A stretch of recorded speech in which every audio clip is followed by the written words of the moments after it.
El pasaje de hoy es San Marcos 10, versículos 32 al 40. Leamos juntos.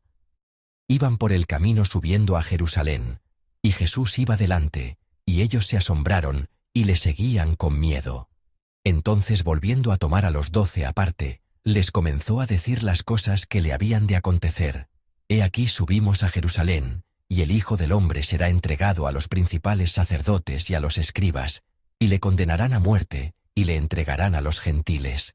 Y le escarnecerán, le azotarán, y escupirán en él, y le matarán, mas al tercer día resucitará. Entonces Jacobo y Juan, hijos de Zebedeo, se le acercaron diciendo: Maestro, querríamos que nos hagas lo que pidiéremos. Él les dijo: ¿Qué queréis que os haga? Ellos le dijeron: Concédenos que en tu gloria nos sentemos el uno a tu derecha, y el otro a tu izquierda. Entonces Jesús les dijo: ¿No sabéis lo que pedís? ¿Podéis beber del vaso que yo bebo, o ser bautizados con el bautismo con que yo soy bautizado? Ellos dijeron: Podemos. Jesús les dijo: A la verdad, del vaso que yo bebo, beberéis, y con el bautismo con que yo soy bautizado, seréis bautizados. Pero el sentaros a mi derecha y a mi izquierda, no es mío darlo, sino a aquellos para quienes está preparado. Amén. Creo que el pasaje de hoy es un texto excelente para meditar durante la Cuaresma. En el pasaje de hoy, nos encontramos con la escena en la que Jesús predice por tercera vez su sufrimiento, muerte y resurrección. Aquellos de ustedes que han estado meditando diligentemente, ya lo sabrán. Como es la tercera vez que se menciona este contenido, que ya ha sido mencionado 2 veces antes, nos damos cuenta de que esta predicción no es una simple predicción. El versículo 32 del pasaje dice así: Y Jesús iba delante. Jesús está liderando el camino. ¿Hacia dónde se dirige Jesús ahora? Se dirige a Jerusalén. Podríamos pensar en Jerusalén como una ciudad de gloria. Pero, en realidad, ¿cuál es la situación para Jesús en el pasaje de hoy? Es el lugar donde le espera la cruz. Si va a Jerusalén, será arrestado, se burlarán de él, será azotado, e incluso es el lugar donde le espera la muerte. Pero Jesús no se escondió detrás. Él fue delante. Aquí recibimos la impresión de que Jesús está caminando su camino en silencio. Como Él caminó con valentía y sin miedo, incluso surge la esperanza de que nosotros también podamos caminar de esa manera. Si miran el pasaje que sigue, los discípulos se asombraron, y los que le seguían tenían miedo. ¿Por qué? Probablemente porque sintieron qué tipo de camino era el que conducía a Jerusalén. El conflicto entre los líderes religiosos y Jesús ya existía, y se estaba intensificando. La tensión iba en aumento. Quizás pensaron que, si iban a Jerusalén, seguramente se enfrentarían a algo malo. A través de esta escena, Marcos nos transmite un mensaje muy claro. Jesús no fue arrastrado a la cruz por accidente. Él mismo, intencionadamente y en obediencia, eligió ese camino. Aquí podemos plantearnos estas preguntas. ¿Qué camino estoy recorriendo hoy? ¿Qué senda estoy pisando? ¿Y está Jesús delante en mi vida? Aquellos de ustedes que han hecho senderismo lo sabrán. Lo más difícil para un principiante es no saber cuándo terminará. Cuando subes una montaña por primera vez, no tienes idea de cuándo llegarás. Si vas 2, 3, 4 veces, sabes más o menos cuándo te cansarás y cuándo llegarás, así que está bien, pero la primera vez es muy difícil. Sin embargo, si alguien te guía lentamente desde el frente, el camino se vuelve mucho más fácil. Piensas: no puedo ver el camino, pero si sigo a esa persona, estaré bien. Dice que llegaremos por ahí, así que solo un poco más. Jesús es el que fue por delante. No era alguien que ordenaba desde atrás, sino alguien que caminaba al frente. No nos dijo: vayan ustedes primero al camino de la cruz, sino que fue Él quien nos mostró primero cómo caminar el camino de la cruz. Desearía que recordáramos que Él caminó primero. Si observan los versículos 33 y 34 de hoy, la predicción de Jesús es muy específica. Dice que será entregado a los principales sacerdotes y a los escribas, y que decidirán matarlo. ¿Qué significa decidir matarlo? Significa que dictaminarán que es culpable de un crimen que merece la muerte, sin importar si realmente ha cometido tal crimen o no. Dice que será entregado a los gentiles, que se burlarán de él, le escupirán, lo azotarán e incluso lo matarán. Pero no termina ahí. Dice, mas al tercer día resucitará. Amados, esta historia no es una metáfora o un símbolo.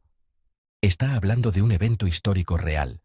Las autoridades religiosas de la época, el Sanedrín y el poder político romano que gobernaba en ese momento, conspiraron juntos para ejecutar a Jesús. Jesús ahora está prediciendo con gran detalle que ese evento realmente sucederá. En el texto bíblico, Jesús se refiere a sí mismo usando la expresión Hijo del Hombre. Este título va más allá del simple significado de Hijo de un hombre. Contiene la imagen del gobernante del capítulo 7 de Daniel, a quien se le ha delegado la autoridad de Dios. Ese glorioso Hijo del Hombre elige el camino del sufrimiento. Aquí vemos la paradoja del Evangelio. La gloria viene a través de la cruz. La resurrección viene a través del sufrimiento. Sin embargo, en ese momento, los discípulos no entendieron estas palabras. El pasaje paralelo en Lucas 18:34 dice, pero ellos nada comprendieron de estas cosas. ¿Por qué no lo entendieron? Aunque no lo sabemos con certeza, parece que deseaban la gloria pero no el sufrimiento. La historia que sigue lo demuestra. Hoy, los hijos de Zebedeo, Jacobo y Juan, le hacen esta petición a Jesús. Maestro, concédenos que en tu gloria nos sentemos el uno a tu derecha y el otro a tu izquierda. Esta historia es, en realidad, bastante impactante. Jesús acababa de predecir su muerte, y ahora, los discípulos están hablando de posiciones. Parece que Marcos conectó intencionalmente estas dos escenas en su Evangelio. La disputa por los puestos justo después de la predicción del sufrimiento. Esta es precisamente la incomprensión de los discípulos. Todavía sueñan con ocupar un puesto importante. Por supuesto, la expresión «en tu gloria» podría indicar que no se referían a un puesto terrenal, sino a uno celestial. Sin embargo, la esencia del deseo es la misma. El deseo de ser exaltado es el mismo. Nosotros no somos diferentes. Inconscientemente, nos comparamos en nuestra vida de fe. ¿Quién recibe más reconocimiento? ¿Quién tiene más influencia? ¿Quién es más importante? Parece que es un instinto humano. Amados, cuando nos tomamos una foto grupal, ¿a quién buscamos primero? A nosotros mismos. Vemos si salimos bien, si nuestros ojos están abiertos o cerrados, si nuestra apariencia es buena en la foto. Parece que los seres humanos siempre ven las cosas desde una perspectiva egocéntrica. Verificamos si estamos en un lugar destacado, en el centro, o si no quedamos ocultos. Los discípulos también eran así. La historia de Jesús era sobre la cruz, pero su interés estaba en su propio puesto. Jesús les pregunta a ellos. Y creo que hoy también nos pregunta a nosotros. ¿Podéis beber del vaso que yo bebo, o ser bautizados con el bautismo con que yo soy bautizado? Aquí, la copa simboliza la ira y el juicio de Dios en el Antiguo Testamento. En el Salmo 75, Jeremías 25 y Habacuc 2, esta expresión de la copa se usa junto con las palabras ira y juicio. Por lo tanto, la copa de la que Jesús habla no es la copa de vino o de celebración que podríamos imaginar, sino la copa del juicio. Jesús está a punto de beber esa copa de ira en nuestro lugar. Y la historia del bautismo que sigue, ¿qué es? El bautismo tiene la imagen de ser sumergido en agua, ¿verdad?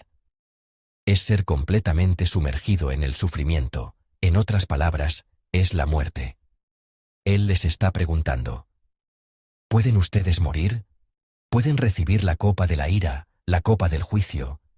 ¿Pueden morir? Los discípulos responden. Podemos.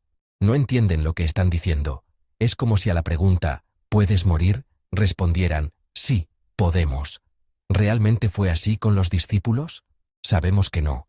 Sabemos que cuando Jesús fue arrestado, todos los discípulos huyeron. Jesús dice, a la verdad, del vaso que yo bebo, beberéis. Esto no significa que los discípulos sustituirán la obra expiatoria de Jesús. Sin embargo, más tarde participarán en el camino de Jesús. Se unirán al camino del sufrimiento, del servicio y de la humildad. Se dice que el apóstol Jacobo fue el primero en ser martirizado, y se sabe que Juan soportó largos años de persecución. El camino del discípulo no es un lugar para espectadores, sino un lugar de participación. La cruz no es algo para contemplar, sino que es poner nuestros pies en el camino de la cruz. En el pasaje de hoy, Jesús dice finalmente esto: pero el sentaros a mi derecha y a mi izquierda, no es mío darlo. Aquí vemos un mensaje teológico importante. La gloria y la recompensa están bajo la soberanía de Dios.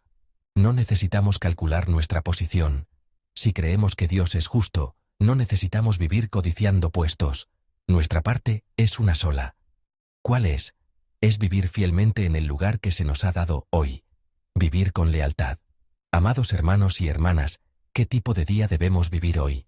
Debe ser un día en el que confiemos en el camino que Jesús lidera, un día en el que lo sigamos porque el Señor está al frente, aunque no entendamos y tengamos miedo, un día en el que aceptemos no solo la gloria, sino también el sufrimiento.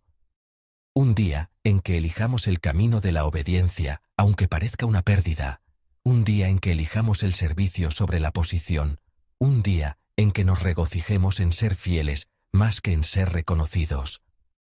Sin cruz no hay corona. No hay gloria sin la cruz. Pero no terminará con la cruz. Esta frase, mas al tercer día resucitará, también es evangelio. El sufrimiento no es el final. La resurrección nos espera. Debemos avanzar hasta allí. Amados miembros de la Iglesia, que el día de hoy no sea uno en el que se esfuercen por ser exaltados, sino uno en el que caminen siguiendo al Señor. Bendigo en el nombre del Señor. Que sea un día en el que, mirando a Jesús que va por delante, dejen de lado los cálculos de su propia posición, y lo llenen de servicio y obediencia. Y creo que, cuando estos días se acumulen para formar nuestras vidas, al final de esa vida nos esperará la gloria que Dios ha preparado, la gloria de la resurrección. Que hoy también sea un día de caminar siguiendo la cruz. Lo ruego en el nombre del Señor.